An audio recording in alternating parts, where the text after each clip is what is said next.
Hi and welcome to Bianca's Kitchen, where you can explore the world of vegan food. Join me today as I go foraging for white pine needles that are used to make tea. This tea is currently very popular. People appreciate it as a source of vitamin C and a source of vitamin A. There are several types of pines whose needles you can use for tea, but in my area I only have access to the eastern white pine. To me, most pine trees look very similar. The eastern white pine can be identified by its needles that grow in bundles of 5. In order to find a few white pines for foraging, I'm riding my bike through a park area that borders a little forest, where I hopefully will find 1 or 2 trees to get some needles.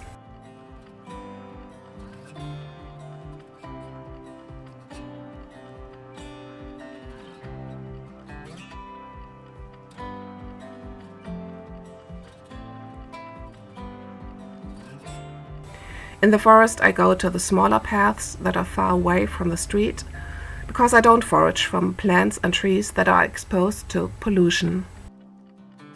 The eastern white pine is native to eastern North America and can be found in Canada, as well as in the US and in Europe.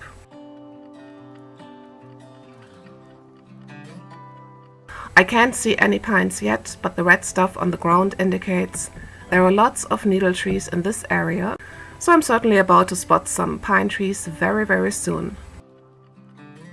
Oh, look, there's one. No, actually 2 small ones. The first one's very young.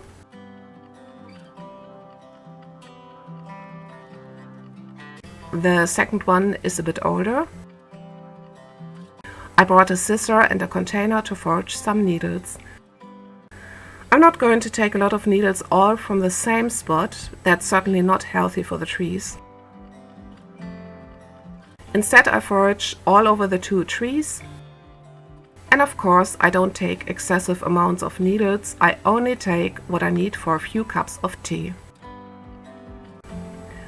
Pine trees have a very intense scent. The needles contain essential oils. That's why a lot of people use them for pine needle baths. Pine needle tea has a long tradition. Indigenous North Americans used it, and the Europeans that came drank it as well. Nowadays, a lot of people are rediscovering it. Pine needle tea is especially popular during cold and flu season. Pine needle tea is mostly sold on the internet. In my area, I don't know of any physical store that carries it, so I just go foraging. My day job requires me to sit a lot in front of my laptop. Foraging is a good opportunity to get some fresh air into my lungs, and the tea is completely free.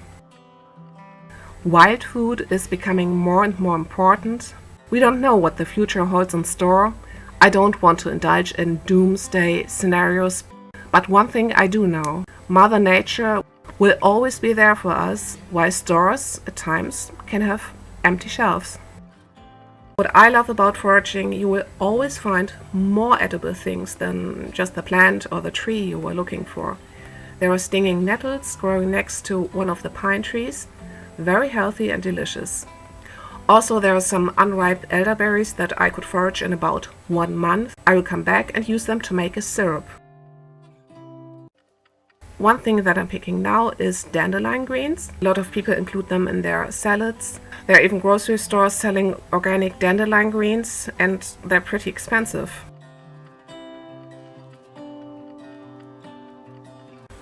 Mine are free, and I will use them in a green smoothie.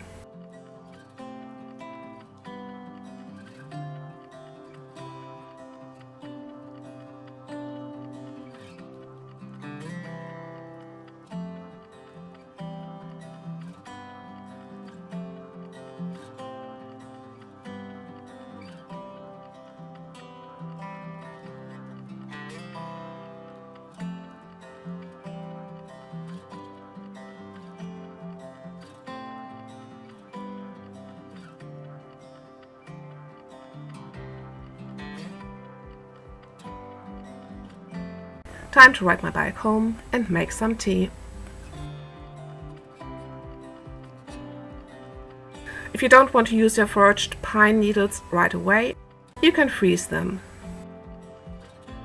In order to make tea of them, I take a handful of pine needles without measuring and I rinse them.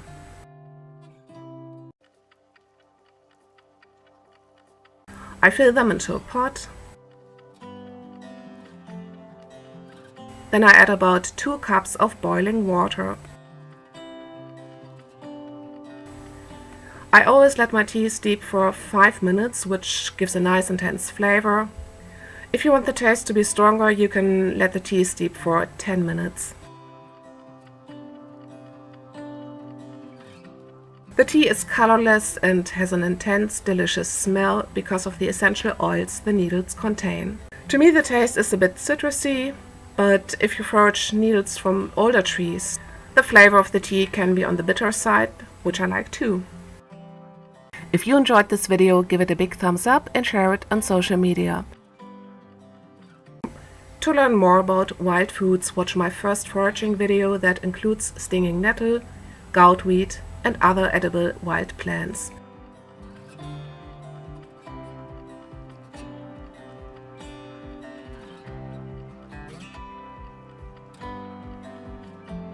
A great way to use your foraged plants is a homemade green smoothie.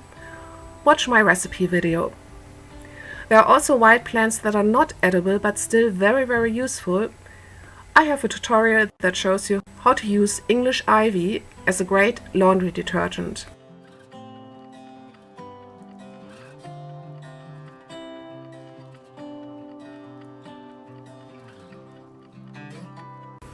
Subscribe so you don't miss my next uploads.